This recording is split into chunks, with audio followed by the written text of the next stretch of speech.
Well, some of the parts for that are, I guess, not really back ordered, but they weren't in stock, so I'm not sure how long they'll need to show up. In the meantime, there's a bunch of little tweaks that I want to do to the car. Just like quality of life stuff that it doesn't come with from the factory, but is unlockable. I had a cable for this thing somewhere. Nope, it was in here. I'm just blind. I had to turn the light on to be able to see it. So, yeah, tweaks and stuff. Should be fun. There's a lot of different options. I do want to keep the thing plugged in the extension cord. And right off the bat, windows up and down. Apparently these can do what my old Volkswagens used to do, but not from the factory. So if I hold unlock, nothing happens. They don't go down. I really should record the screen, but I'm not gonna. I'm just going down a list. I'll put a link to it in the description for anybody else who wants to do this stuff. I'm gonna skip a bunch because I'm only doing the things I care about, like third one down, disable key warning. That's super annoying. That's in 36, no, 46, central conversion. I probably won't record all of these. I'll just go down the list. I'll do this one, and then just kind of read off the other stuff I'm going to do and see if the windows work afterwards. That's a lot of stuff. So 07, we want coding, long coding helper. We want byte 9. Byte 9, bit 7. Key warning active. No thanks. Oh, switch it to diesel. Probably not the greatest idea. Do I need to push something to... What's that do? Change coding between decimal and hex. Okay, I don't care about that. Read label. Add to standard. Do I need to actually do anything?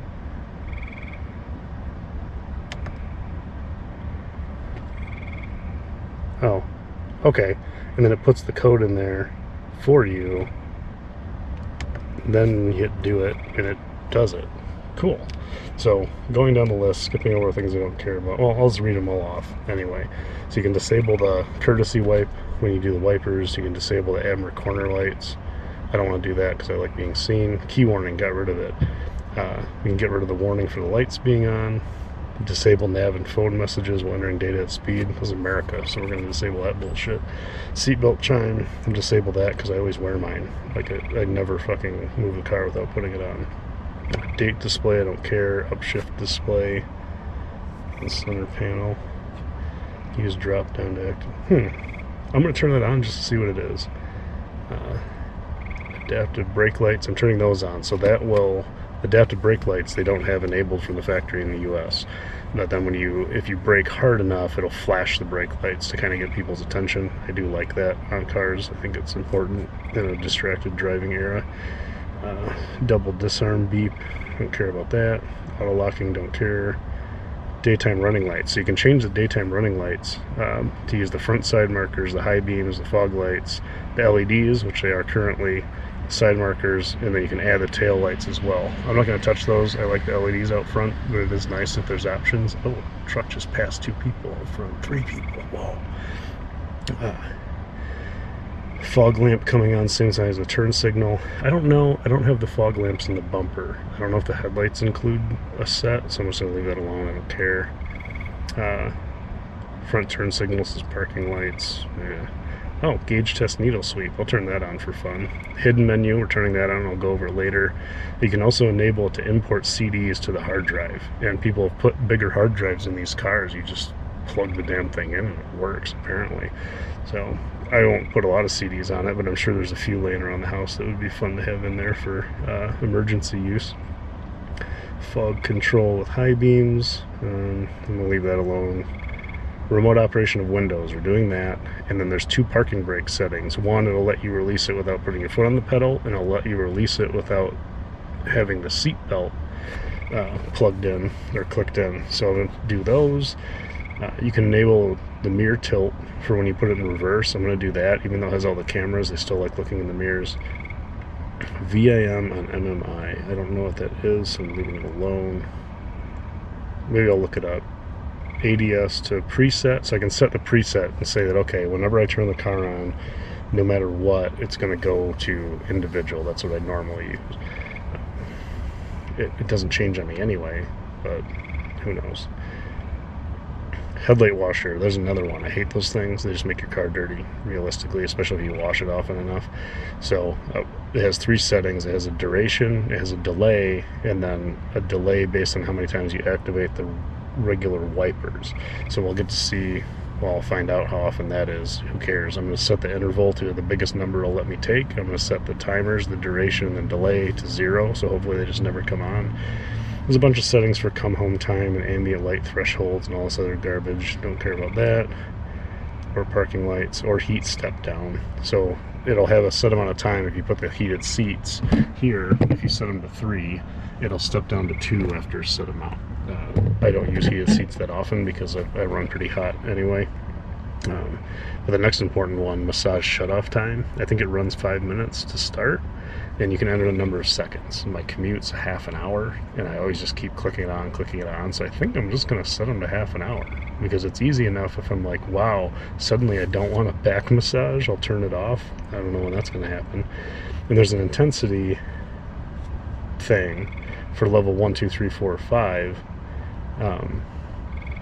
But it's a 0 to 100%, so it'd be interesting to see if that can go up higher, because the upper part of the back, it doesn't really push very hard. Heated steering wheel, I don't have it. That's really everything on this list. There may be more out there somewhere. I'll look into that later, and if I see anything interesting while I set these, I'll bring the camera back up. Okay, here's the first one that was different on mine than the list describes, so I'll go back out. Don't care. So you do the security code when you're in the number 53 parking brake module, and it'll pop up the code that you need. Mine happens to be 78713, maybe different for everybody's cars, but it tells you just got to wait for the pop-up. Then when you go into adaptation, it says to use channel 7 and set it to 0. Well, these don't really list channel 7, but when I scroll down, there is a 7 in front of it. So there's manual release, I think that's the one. Yeah, with button and brake pedal depressed, and you switch that to with button and then hit do it, and it says, do you really want to? And you say yes. Appears to be uninitiated control module.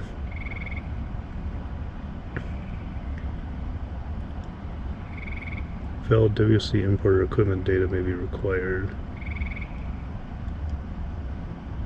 I'm gonna hit yes. That's the worst thing that can happen. Now it's reading the channel again, and it says with button, so that happened to work. And then see if the next one's different as well. Yeah, so I didn't see one for the seatbelt one, but just for fun. Which way is this? So I can activate it, and I can deactivate it without touching the brake, and I don't have the seatbelt on right now, so I'm not going to worry about it. It must be for a different year, who knows. Okay, so car's locked. I'm done with all the things I want to do. If I hold unlock, does anything happen? No. So it's possible I have to set those in the menu now that it's done and tell it what I want it to do. We'll give it a start, see if it does the needle sweep. Yeah, sweet. Uh-oh, looks like I broke everything. Oh no, I hope I didn't set something wrong. So I had a TPMS malfunction and a child lock malfunction. Oops.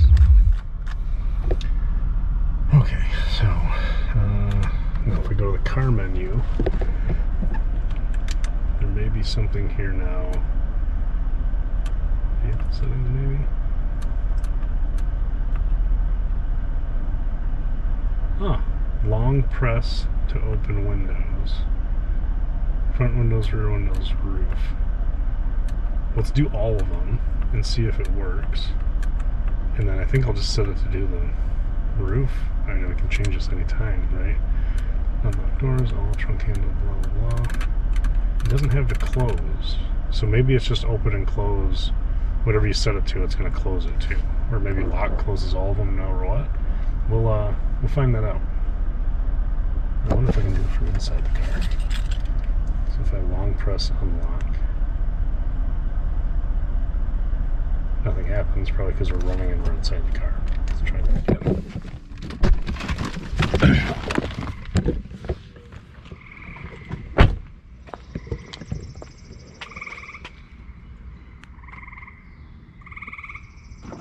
Yes. Oh, and it stops when you let go. If I keep holding it, will it keep going? Yep. Okay, so we roll them all down. Then if I hold, if I just lock it, it locks, leaves them down. And it should be, if I hold lock, it'll close all of them. No? No? Okay, no. Why does it only have the open option? I'm going to have to dig back in there and see if I did something wrong. Okay, so two things I wasn't able to get working were the green screen, that hidden menu, and there's a sound actuator module that vibrates the windshield to make exhaust noise, because these little microphones at the top, there's 4 of them, and they that's for active noise canceling, so it doesn't drone on the highway. But then when you floor it, people want to like hear exhaust sound, so they vibrate it out of the windshield. I think that's really cheesy, so I wanted to turn that down to almost 0. Some people say if you set it to 0, it kind of gets wonky and does weird stuff. And then if you change your exhaust, it's not set up right, and so then your noise canceling doesn't work right, and the vibrator picks up all kinds of weird stuff. So really, I'd like to set it. People do it at like 1%, 5%, whatever, just so it's so low it really doesn't work. But you can also just unplug it. So maybe I'll look under the hood and see if I can see it. I don't know if I need to remove anything. I think you have to remove rain trains and stuff. That'll be for another day. I'll look it up. And then for the green screen, apparently you can, you look at your software version and it goes up to 5570. I'm thinking that this is not what I'm looking at, because for the 2G that I have, the old one, that's not 5570. I'm thinking it's after this P numbers. If I'm on 609, I'm thousands of revision numbers or whatever it is away. And they also, even though they stopped at 5570, they release new DVDs from the navigation database. So I'm going to see if those are somehow a free asset, or I have to buy them, do those updates, try to get the green menu open, and then I'll do another update later if I figure all that out.